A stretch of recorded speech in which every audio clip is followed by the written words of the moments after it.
Cloudera earnings. And I'm going to give you the mic on this, but for those who are unfamiliar with Cloudera, they are the data management leaders across on-prem and hybrid. Yeah, the open source Hadoop era was built by Hortonworks and Cloudera, which are now one big happy family. Pat, we'll get some time back for everybody on this segment. These earnings segments, we can go a little bit quicker, but it was a good quarter.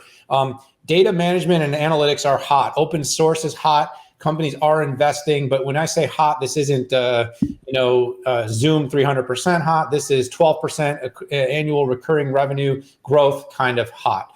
Company did about $218 million. Overall, solid performance. Company made money, which, they're still, as a publicly traded company, kind of they fluctuate around that few cent gain, few cent loss.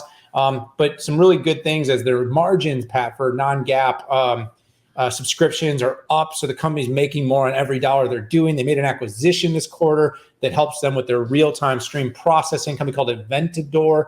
That's going to help, and along with a number of products in their private cloud. So what they call the CDP private cloud. So a few products there has led to this continuous growth, and the company's averaging like a high single to low double-digit growth each and every quarter. The street loved this particular quarter, though, Pat. They were super happy with the results. And a couple of things that I said to keep an eye on. One is they GA'd their Cloudera private cloud offering. This is a big moment for the company. And as it goes GA, it was how are the companies responding? Well, 50% of their over 1 million customers, $1 million a year annual recurring customers, which, by the way, they now have 179, up from 172, are now migrating over to Cloudera's CDP private cloud. This is big because is the innovation being adopted? The answer is yes. The company now is able to announce it has over 1,000 customers spending $100,000 on a recurring basis. So they're getting more spend. Cloudera is already in almost all the Fortune 200. So the thing that the company really needs is how do they get more wallet from all the Fortune companies?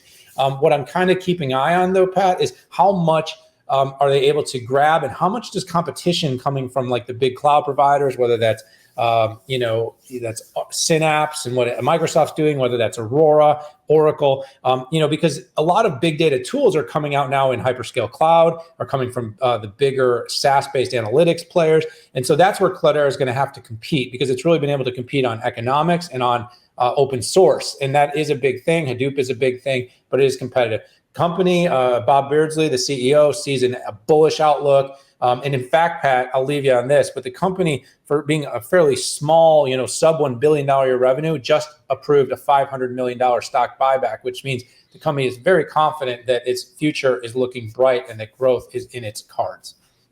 That was good. A good breakdown, Daniel. And it appears that their overall strategy is working. And whether it's streaming and data flow, data engineering, data warehouse, operational database, machine learning and AI, and connecting all that together with the right level of security, governance, lineage, management, and automation seems to be resounding with their customers. And that is what matters in the end.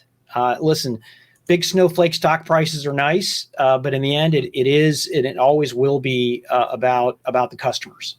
So. Yeah, I was just saying that one great point I want to leave because I know we got to keep moving, but Snowflake is all that data in the cloud, and Cloudera, it kind of has that other approach, all that data, prem to cloud. And so that's going to be an interesting juxtaposition to watch going forward.